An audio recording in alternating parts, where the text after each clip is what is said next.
Good morning, Patrick here from Complete Health. I want to ask a question. Did you know that the stress response is actually learnt by the brain? Let me ask that again. The stress response, did you know that the stress response can be learnt by the brain? Patrick here from Complete Health, and I just wanted to explain how stress actually has an impact on the way that our brain starts to work. Now, within our brain, we have a part called the amygdala. Now, the amygdala is a part of the brain that's supposed to pick up and sense from our environment whether something stressful is actually occurring. Now, I don't know whether you've noticed in the last year to year and a half, the levels of stress have gone through the roof. But what we've seen in studies, this was prior to when COVID hit, is that if you expose yourself to chronic levels of stress, this part of the brain that is supposed to send signals out to our adrenal glands so that we produce cortisol and adrenaline starts to change and grow.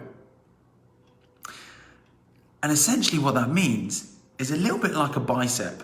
If you flex your bicep every single day and you do weight training on your biceps every single day, what starts to happen is your biceps start to get stronger.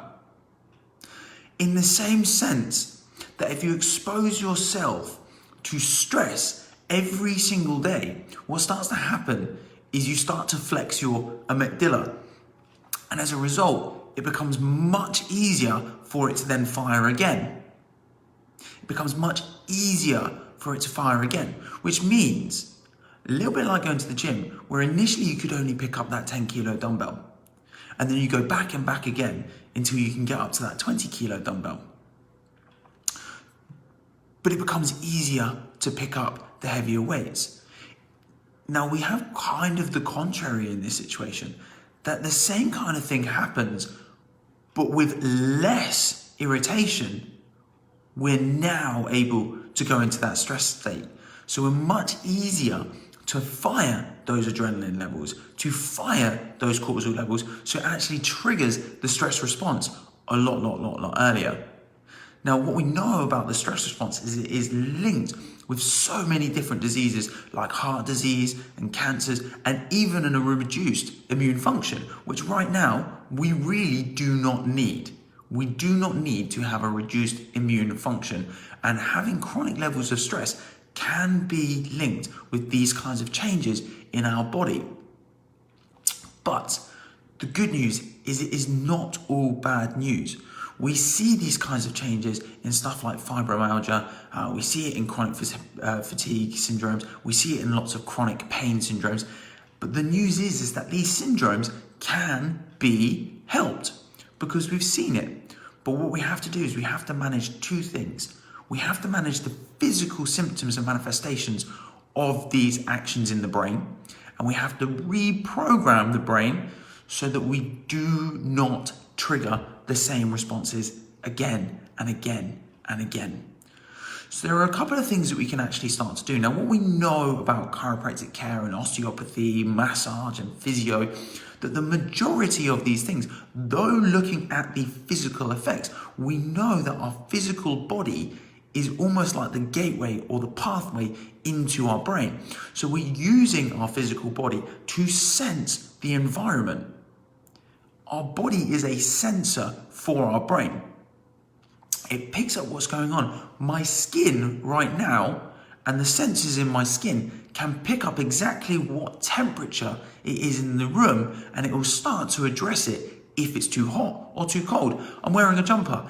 If it was too hot, my brain would send the signal because it's detecting through the sensors in my skin that something has gone wrong and that we need to address the temperature of the body so that things do not continue to rise, so that we can regulate.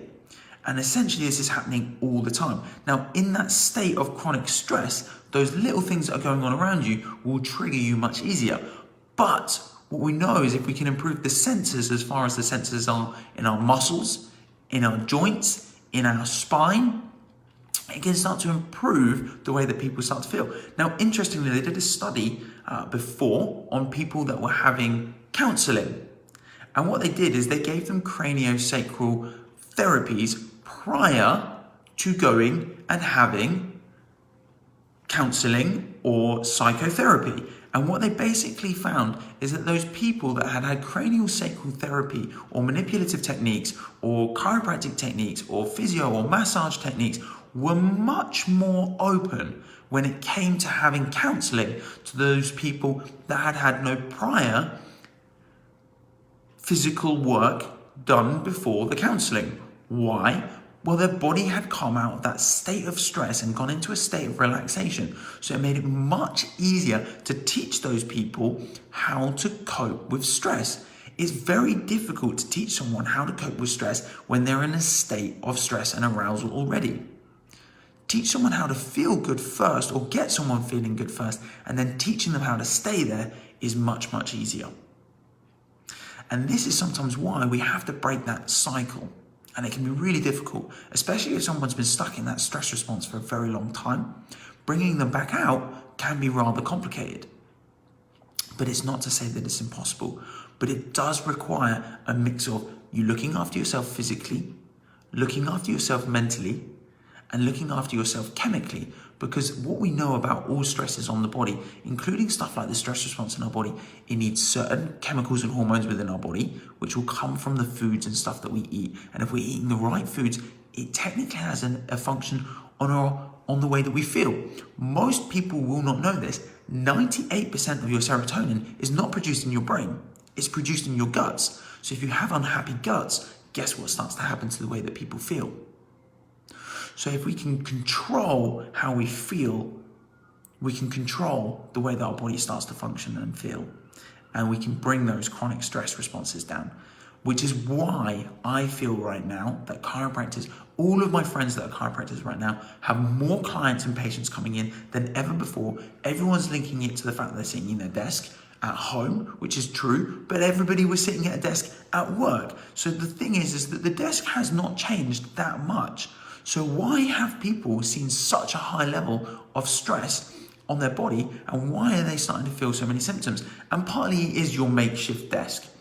But the other part is the fact that everyone's feeling socially isolated and stressed up to their eyeballs. So make sure you look after your stress levels. Make sure you're looking after your body physically, because I can guarantee you, if you can do enough to make your body feel better as well, mentally you'll start to feel better as well.